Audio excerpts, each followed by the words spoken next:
Bom, para quem está acompanhando a análise de hoje, a gente preparou algo que é denso, muito denso. É, com certeza. Denso e bastante caótico, na verdade. Exato. Hoje a nossa missão é entrar de cabeça na discografia, nos bastidores que eram uma loucura completa e nas histórias bem bizarras por trás das capas dos álbuns de uma lenda absoluta do grunge, o Alice in Chains. Sim. E para montar essa exploração detalhada, nós trouxemos muito material. Muita coisa, né? Sim, a pilha de fontes de hoje inclui de tudo: artigos musicais super aprofundados, retrospectivas da imprensa especializada, como o Rockstage Brasil e o Whiplash. As bíblias do rock nacional. Isso. E claro, mergulhamos naquelas discussões intensas de fóruns de fãs na internet, onde o pessoal debate cada pequeno detalhe. Os fãs de Alice in Chains são tipo detetives, né? Mas assim, por que a gente está falando disso hoje? Eu acho que o objetivo não é só listar um monte de curiosidades de bastidores ou quem brigou com quem. O que a gente quer entender de verdade aqui é o porquê. Como que uma banda conseguiu pegar a dor mais absoluta, o caos urbano, toda aquela instabilidade interna que não era pouca, Não mesmo. e transformar tudo isso numa arte que é pura e que dura até hoje. A nossa missão é exatamente essa: desvendar o que está ali, meio que escondido, sob a superfície pesada das músicas. Perfeito. É sobre pegar a escuridão e fazer ouro com ela. Então, vamos voltar lá para o começo. Porque o começo já foi pesado. A gente está falando do final de 90, quando saiu o álbum de estreia, o Facelift. Isso, em 1990. E logo de cara tem aquela faixa absurdamente agressiva, We Die Young. Tipo, a guitarra já chega chutando a porta. Mas a história por trás da letra é o retrato bem sombrio de Seattle, não é? Muito sombrio. E mostra bem essa antena que eles tinham para a escuridão urbana. O Jerry Cantrell escreveu We Die Young depois de observar uma cena bizarra nas ruas. Ele tá vendo pro ensaio e viu crianças, sabe? Crianças de 9 a 11 anos de idade. Nossa, muito novas. Sim, crianças carregando pagers. E a gente está falando de 1990. Elas estavam usando esses pagers para vender drogas. Aquilo chocou o Cantrell profundamente. Ele viu ali um retrato cru de uma geração totalmente perdida, e essa angústia virou a música. Caramba. E a criança de 10 anos com um pager vendendo droga é o tipo de imagem que gruda na cabeça. É um soco no estômago. E combina perfeitamente com a estética que eles estavam construindo. E falando em estética, a gente precisa falar da capa de Facelift. Porque, para quem nos ouve e talvez tenha aquele CD velho em casa, sabe que a capa é bizarra. Parece um monstro, um rosto saindo de uma membrana, sei lá. Tinha teoria na internet dizendo que era um demônio. Sim, as teorias dos fóruns. Isso. Mas a verdade é bem mais prática, né? É bem menos sobrenatural, mas visualmente incrível. Aquela imagem que parece um monstro é, na verdade, o rosto do baixista deles, o Mike Starr. O próprio Mike. Exatamente. O fotógrafo usou umas técnicas de exposição da câmera. Ele basicamente deixou o obturador aberto por mais tempo enquanto o Mike mexia o rosto, criando essa distorção assustadora. Então não tem monstro nenhum, é só o baixista distorcido pela lente. É genial e barato, provavelmente. Mas aí, bom, eles lançaram Facelift, ficaram gigantes, e logo depois, em 92, eles resolvem dar uma quebrada total de expectativa com o EP SAP. O famoso lado acústico. Isso. Que de tranquilo não tinha nada. Tem uma faixa no Sepijo que eu acho que é um dos maiores crossovers da história do grunge, que é Right Turn. Eles simplesmente formaram um supergrupo imaginário, né? O Alice Mood Garden. O Alice Mood Garden. Alice in Chains, Soundgarden e Mudhoney. Tudo no mesmo estúdio. Como que foi isso? Foi uma junção épica. Eles chamaram o Chris Cornell, do Soundgarden, e o Mark Arm, do Mudhoney, para cantar com o Lane Staley. Mas o engraçado é o clima no estúdio. O Mark Arm contou depois que ele estava super intimidado. E não é pra menos. Exato. Ele estava no meio do Chris Cornell e do Lane Staley.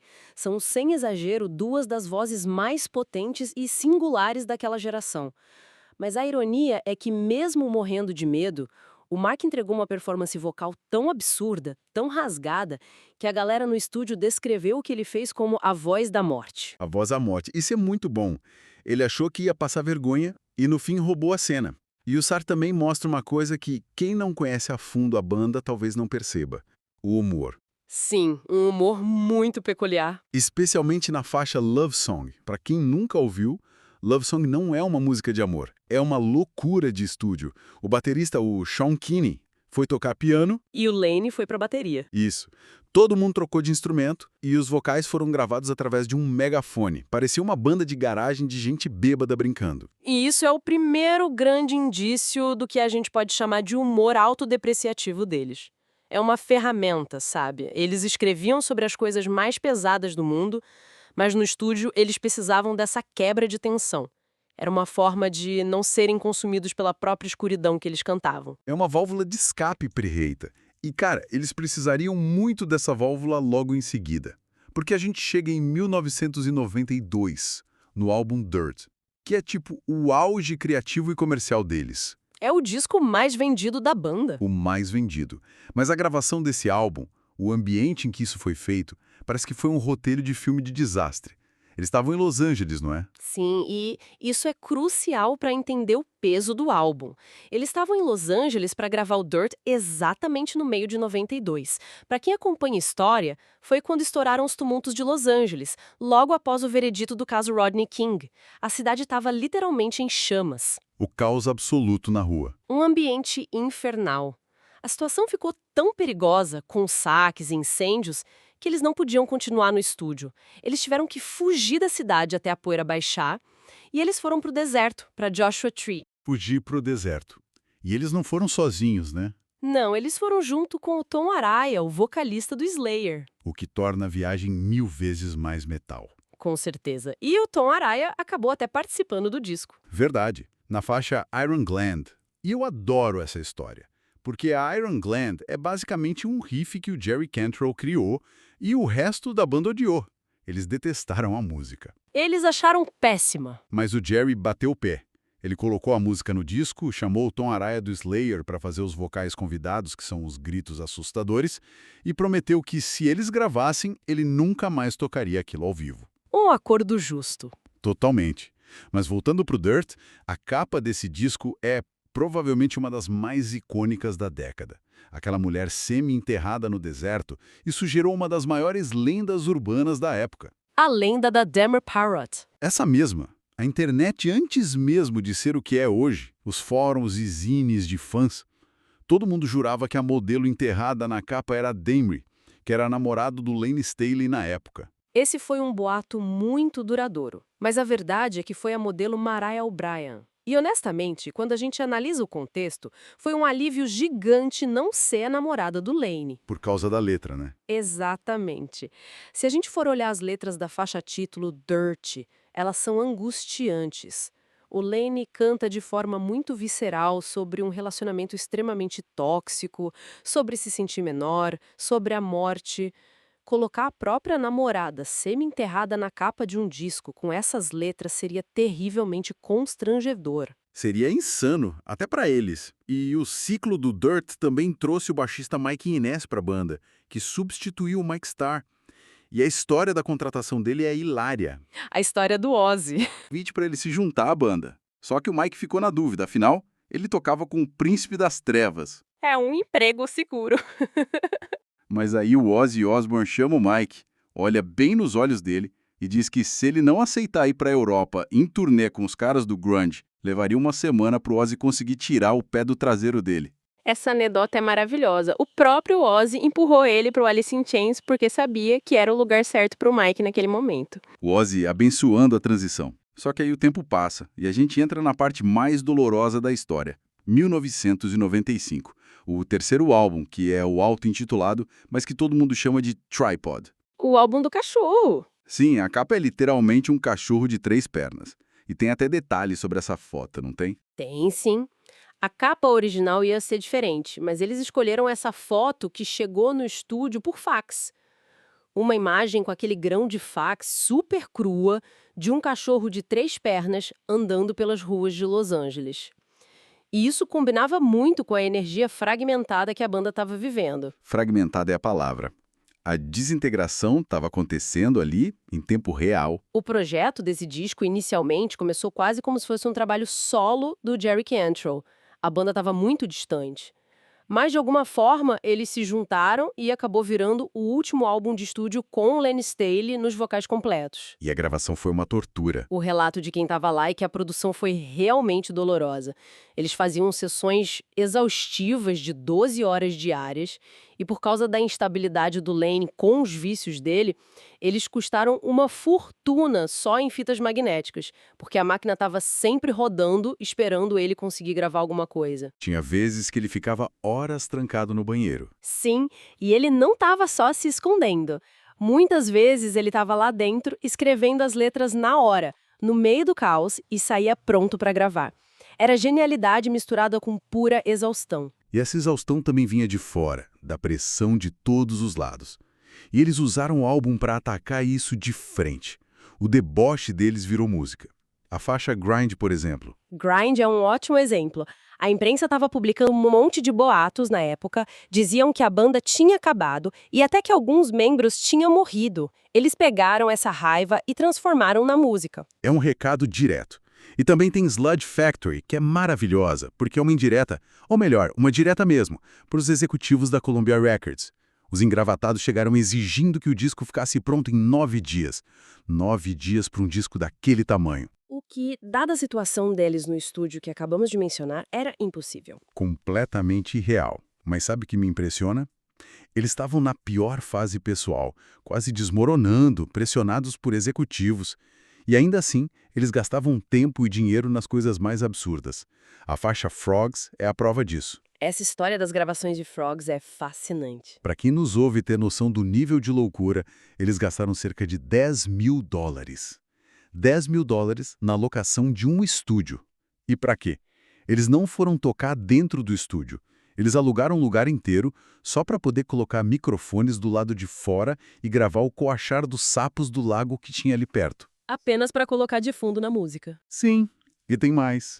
Eles estavam tão exaustos de dar entrevistas tradicionais para MTV e revistas que resolveram criar um documentário satírico chamado The Nona Tapes. É um falso documentário de comédia. O Jerry Cantrell simplesmente se vestiu de mulher, com maquiagem e tudo, para interpretar uma repórter investigativa chamada Nona. O que mostra muito sobre como eles lidavam com a dor. Esse humor irônico, esse absurdo de gastar $10 mil em sapos ou de gravar vestido de mulher, era um escudo. Eles usavam o humor como forma de lidar com a própria ruína. Era a barreira de proteção deles contra o mundo tentando consumi-los. Faz todo sentido. Era rir para não chorar, mas num nível muito extremo. Só que, infelizmente, o Lane não resistiu, e aí a banda entrou num hiato gigantesco. Foram 14 anos de hiato sem lançar álbum de estúdio. Muito tempo. Até que a gente chegue em 2009, a sobrevivência e o renascimento. Eles lançam o Black Gives Way to Blue, agora com William Duval nos vocais. E não é que o cara tentou imitar o Lane, ele trouxe a própria força, mas mantendo a alma da banda. E esse álbum tem talvez o momento mais comovente de toda a trajetória do Alice in Chains. A faixa título. Isso. A faixa Black Gives Way to Blue é um tributo direto de coração aberto ao Len Staley. E a forma como eles fizeram isso foi mágica. Eles conseguiram a colaboração do Elton John. O Elton John tocou o piano nessa faixa, trazendo uma carga emocional absurda. E o detalhe que amarra tudo isso é que o álbum foi lançado exatos 17 anos após o lançamento do Dirt. O nível de simbolismo nisso é arrepiante. Exatamente 17 anos depois. E eles provaram que o Alice in Chains não era só saudosismo, porque em 2013 veio The Devil Put Dinosaurs Here. E foi um sucesso estrondoso. Demais. Ele estreou em segundo lugar nas paradas, só perdendo para o Daft Punk, que estava lançando aquele álbum do Get Lucky, que tocou em todo o planeta. Competir com o Daft Punk naquele ano era quase impossível para qualquer um. Sim. E a criação desse disco mostra que a resiliência não era só emocional, mas física. O Jerry Cantrell tinha passado por uma cirurgia pesada no ombro direito. Ele literalmente não conseguia segurar a guitarra para tocar. O que para o principal compositor e guitarrista da banda é o cenário do pesadelo. Mas ele não parou. Ele teve a ideia para o riff da música Stone. E como ele não podia tocar, ele cantou as notas. Ele pegou o celular, fez os sons do riff com a boca no gravador de voz e salvou. E isso virou a espinha dorsal de um dos singles mais pesados do disco. O que nos leva de volta ao ponto principal da nossa análise de hoje. O legado do Alice in Chains. Se a gente parar para observar o quadro completo, o legado não é só sobre o peso das guitarras ou sobre aquelas harmonias vocais sombrias e inconfundíveis. É sobre algo mais profundo. É sobre uma resiliência implacável. Eles pegaram o vício, pegaram a depressão, a perda devastadora de entes queridos, as pressões absurdas das corporações, e eles fundiram tudo isso numa arte que se recusa a ser esquecida. Eles conseguiram honrar todos os seus fantasmas e, ao mesmo tempo, continuaram caminhando para frente. Isso é muito raro. É raríssimo. E me faz pensar numa coisa que eu quero deixar como provocação para nossa audiência. Pensa na dualidade dessa banda. Esses caras criaram algumas das letras mais tristes, mais dilacerantes de toda uma geração. Mas, ao mesmo tempo, esses mesmos caras se vestiam de palhaço, gravavam documentários de comédia usando perucas na rua e torravam $10.000 para gravar coachá de sapo num lago. Uma contradição enorme. Talvez esse humor absurdo não fosse apenas uma brincadeira de roqueiro rico. Talvez fosse o instinto de sobrevivência mais poderoso que eles tinham ali naquele momento. E aí eu deixo a pergunta no ar. Que outras coisas ao nosso redor escondem instintos de sobrevivência fortíssimos atrás de uma boa piada? Fica a reflexão. Mas é isso por hoje. E se curtiu o conteúdo, curta, comente, compartilhe e se inscreva no canal Grunge Aposentado.